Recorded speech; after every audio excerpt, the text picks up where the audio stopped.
Picture this. The Carpenter family from Chicago arrived at Great Smoky Mountains National Park in Tennessee on September 23, 2023. They had come to spend a long-awaited weekend immersed in nature. Robert Carpenter, a 39-year-old aerospace software engineer at Boeing, and his wife Linda, a 36-year-old high school math teacher, had been planning this getaway for months. Accompanying them were their children. 12-year-old Emma, bright and curious, with fiery red hair and piercing green eyes, inherited her mother's love for reading and her father's passion for the outdoors. Her younger brother Sam, aged 9, was a quiet boy who adored collecting stones and leaves, dreaming of becoming a geologist. For this family, living amid the bustle of city life, it was a rare chance to break free, to breathe. Robert was working 60 hours a week on a new aviation software project. Linda was preparing for her teaching certification. The children's days were filled with school and after-school activities. Great Smoky Mountains seemed perfect, a refuge far away from computer screens and city noise. They had reserved a spot at Elkmont Campground, one of the park's most popular and well-equipped sites, famous for its scenic trails, crystal-clear mountain streams, and rich history. The campground sat in a valley, surrounded by forested hills where a logging village had once stood in the early 20th century. Some historic buildings still stood among modern amenities, giving the place a haunting connection to the past. The family arrived Friday evening, just as the sun dipped below the horizon, painting the mountaintops in golden and crimson hues. They set up their large family Coleman tent at site number 17 beside a gentle stream whose babbling became a natural lullaby. Emma and Sam immediately ran off to explore, gathering acorns and colorful autumn leaves while their parents finished setting up camp. The first day felt almost like a dream. The next morning, the family took a light hike along Cataract Falls Trail, leading to a small waterfall about 1.5 miles from the campground. The children were delighted by the wild surroundings. Emma snapped photos non-stop with her birthday gift, a digital camera, while Sam stuffed his backpack with interesting stones and bark pieces. At noon, they had a picnic by the stream. Robert tried teaching the kids how to fish, though they spent more time untangling the fishing line than actually catching anything. That night, sitting around the campfire roasting marshmallows, they planned the next day. Linda wanted to visit the visitor center to learn more about the region's history. Robert suggested hiking to Cathy Lookout for panoramic mountain views. And the children dreamed of finding a cave or waterfall their camping neighbor had mentioned. All went to bed in high spirits, tired from fresh air and physical activity. But the following morning brought events that would forever change the lives of the Carpenter family and everyone connected to their search. Jim Anderson, a 53-year-old retired engineer from neighboring Kentucky, had set up camp at Site 15. Around 7 a.m., he woke and decided to walk to the stream for a cold mountain wash. Passing the Carpenter's tent, he noticed something strange, an eerie silence. The tent was zipped up tight, no sounds filtered out, no children's laughter, no parents' voices, no rustling movement. On the picnic table sat a camp stove with a kettle steaming softly. The water was freshly boiled, still hot. Nearby lay 4 mugs, packets of instant coffee and cocoa, and a box of dry cereal. But the family was nowhere to be seen. Everything looked as if the family had just stepped away for a moment to have breakfast. Jim waited for nearly half an hour, thinking maybe they had gone to the stream or the restroom. But when no one appeared, he peeked inside the tent. On 4 sleeping bags lay neatly folded pajamas, as if freshly taken off. All their personal belongings were exactly where they should be: backpacks, extra clothes, toiletries, wallets with money and credit cards, mobile phones, car keys. Concerned, Jim walked around the entire campground, asking other campers, but no one had seen the Carpenter family since the previous evening. Their blue Toyota Highlander remained parked exactly where they had left it. By 9 o'clock in the morning, Jim had contacted the park rangers.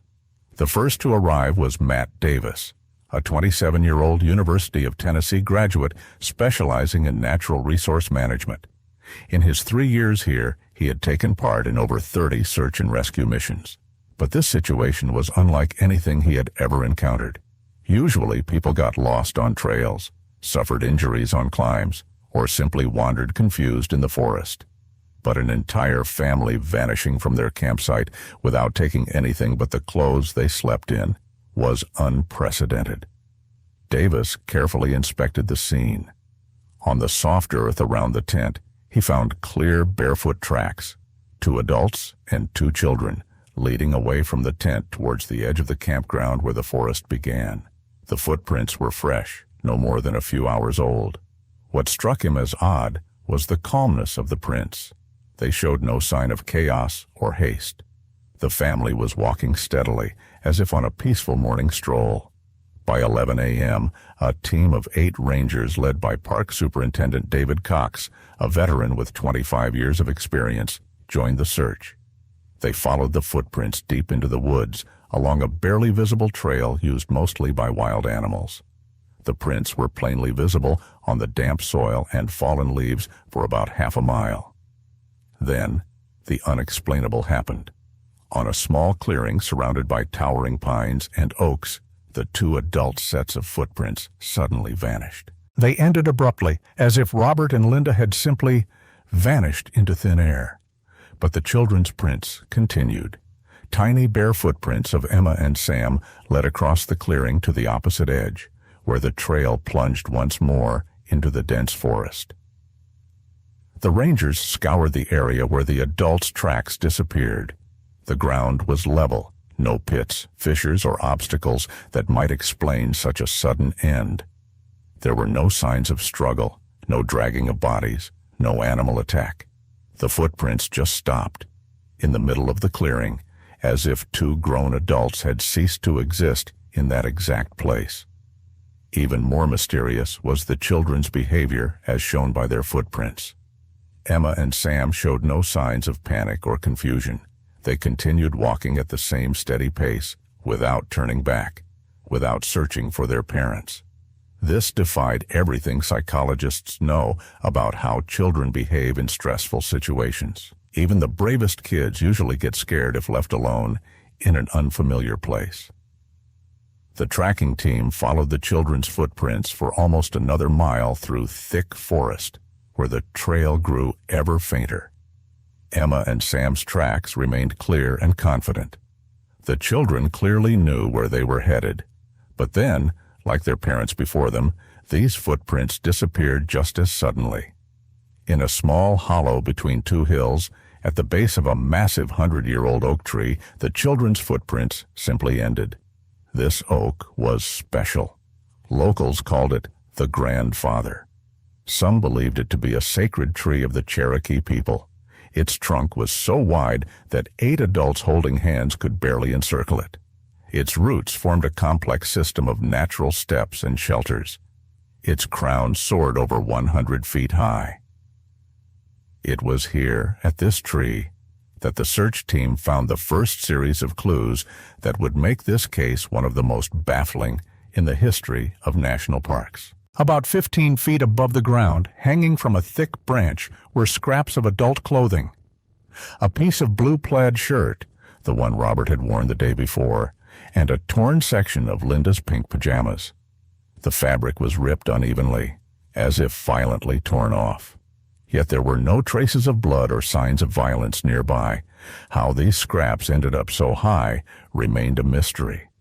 The branches at that height were too thin to support an adult's weight.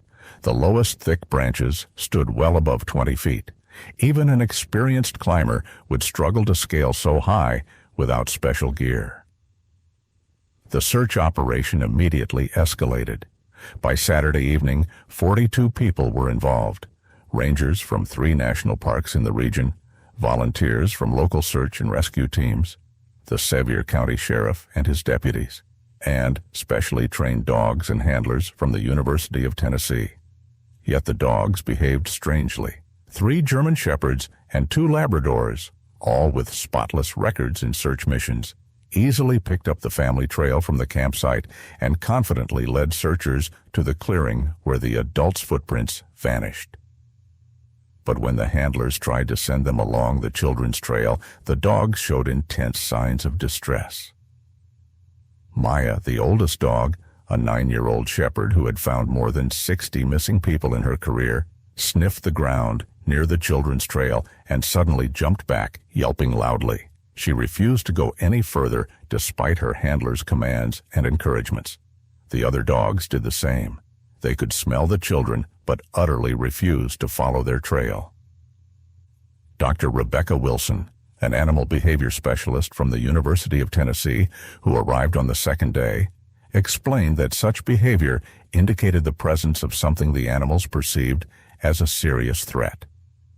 Dogs sense what human senses cannot, she said.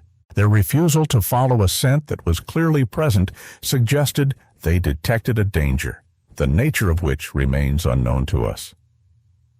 On the third day of the search, an event happened that bewildered investigators even further.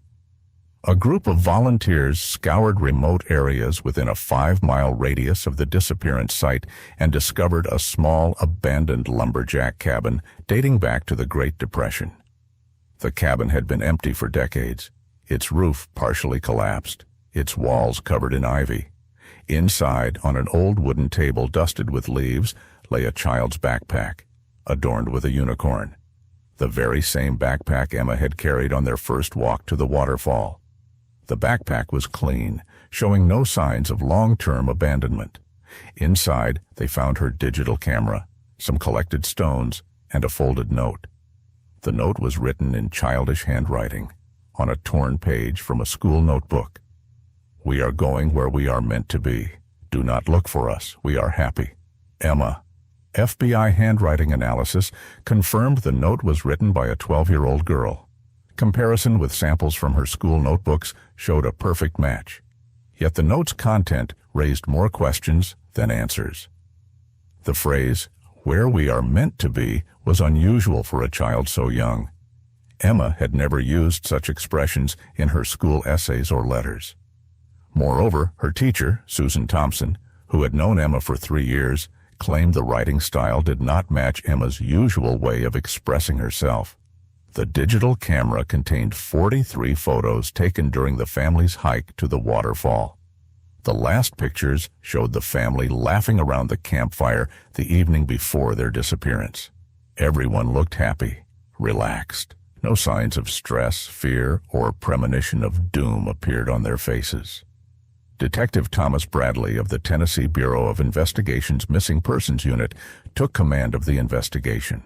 A seasoned veteran with 20 years working on missing person cases, Bradley methodically examined all standard theories: abduction, family troubles, financial problems, mental illness, cult involvement. The kidnapping theory was quickly dismissed. There were no ransom demands, threats, or signs of coercion. The family left voluntarily, taking nothing of value. Financial investigations showed the Carpenters had no debts or enemies. Robert earned a good salary. The family had savings and planned to buy a new home in a few months. The psychological profile revealed no abnormalities. Interviews with colleagues, friends, and the children's teachers described a typical happy middle-class American family. No signs of depression, domestic violence, or mental illness. Emma and Sam were good students, well-liked by classmates, actively involved in school events. The cult or religious sect theory found no support either. The Carpenters were moderate Methodists, infrequent churchgoers, showing no fanaticism or interest in alternative religious movements. Their computers and phones contained no correspondence with suspicious groups or individuals. But while researching local history and folklore, Detective Bradley stumbled on information that forced him to reconsider the case. Working through archives of the Sevier County Historical Society, he discovered the area where the family disappeared held special significance for the Cherokee tribe, which inhabited these lands until forced removal in 1838. The great oak where the children's footprints ended was, according to 19th century missionary records, considered a sacred site. The Cherokee called it Evi haki una dosti, the tree of spirits, believing it to be a portal between the living world and the spirit realm. According to their beliefs, some people, especially children with pure hearts, could be summoned by spirits to fulfill a special mission in another world. Modern Cherokee elders still living in the region were reluctant to speak openly with the detective about these ancient beliefs. But Joseph Reading Raven, a 75-year-old elder and keeper of traditions, agreed to meet Bradley on the condition the conversation remain unofficial. "Your people do not understand the nature of these mountains," the old man said, sitting in his home on the edge of the reservation. "To you, they are just stones and trees, but to us, they are alive. They have souls, will, intention. Sometimes the mountains choose people for special purposes, usually those who are ready to listen, open to another understanding of the world." When asked what might have happened to the Carpenter family, Reading Raven replied enigmatically, "Perhaps they were invited where their help was needed. The spirit world sometimes calls upon people from the living world, especially pure-hearted children who have not yet lost the ability to see what is hidden from adults." The search went on for 6 weeks. Hundreds of square miles of forest were examined. Every cave, ravine, and body of water within 20 miles was checked. Thermal imagers and ground-penetrating radars were deployed to search for underground cavities. Specially trained cadaver dogs were brought in as well. Yet, the results were zero. Strange phenomena continued even after the official search was called off. Visitors and locals regularly reported hearing children's voices coming from the forest near the sacred oak. The sounds were described as laughter and singing. But whenever people followed the voices, they found no one. Wildlife photographer Mark Stevens, filming a documentary about the park's fauna, claimed to have seen silhouettes of children in the forest's peripheral vision several times. But when he turned the camera toward them, there was no one there. "They were definitely children," he insisted. "I clearly saw small figures moving between the trees, but they vanished the moment I tried to focus on them." Ranger Davis, who first responded to the disappearance report, recounted unusual animal behavior near the sacred oak. Deer, typically shy and avoiding humans, began approaching the tree and standing motionless for hours, as if waiting for something. Birds gathered in unusually large flocks and circled the treetops, emitting sounds unlike their usual calls. The family was gone, but they were not forgotten. The Elkmont campground community installed a memorial plaque at the site of their former camp, honoring the Carpenter family, a reminder of the mysteries hidden deep within nature's heart. Every year on the anniversary of their disappearance, dozens visit the sacred oak, leaving flowers, toys, and notes wishing peace and rest. The children's grandparents, Linda's parents, continue to come to the park every 3 months. 73-year-old Margaret Wilson, Linda's mother, brings along Sam's teddy bear and Emma's storybook each time. She sits at the foot of the great oak and reads aloud, believing her grandchildren hear her. "I know they are nearby," she tells visitors who sometimes join her reading. "They are just together, in a place we cannot see. But love transcends all boundaries between worlds."